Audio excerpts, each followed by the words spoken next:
ওই যে গুরু শিষ্যের খেলা, প্রেমিক যারা চিনবে তারা, সুজন যারা হবে তারা মাঝি।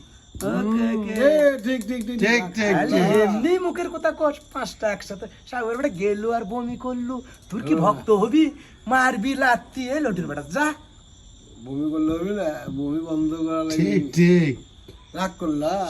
দেহর পানি হোক, শরীরের পানি হোক, টিবলের পানি হোক, পানির খরচ যার কাছে ঠিক আছে তার কাছে সমস্ত কিছুই ঠিক আছে। ঠিক ঠিক ভাইয়া কি রাগ করলা?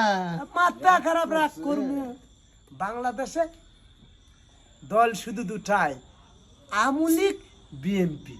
এই যে জামাত তামাত যত তোমরা তারিখ দেখাও, এই যে মাজারের রূপে যত কিছু করছা, এর খেসারত দিতেই হবে। পাগলাকে লারাস না, নাওকে ঢুলাস না।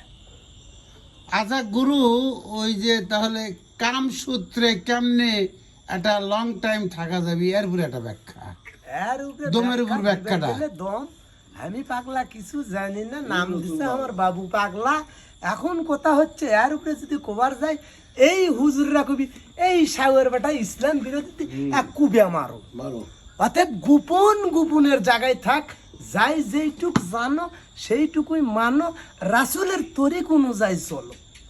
রাসূলের একটা তরিক যাই পালন করবি, তাই রাসূলের কাছে প্রিয় বান্দা। কিন্তু সেই একটার মধ্যে কোনো খাত থাকতে হবে না। ঠিক ঠিক করিলাম ভাইয়া কি রাগ করলা? না, রাগ করমু কে?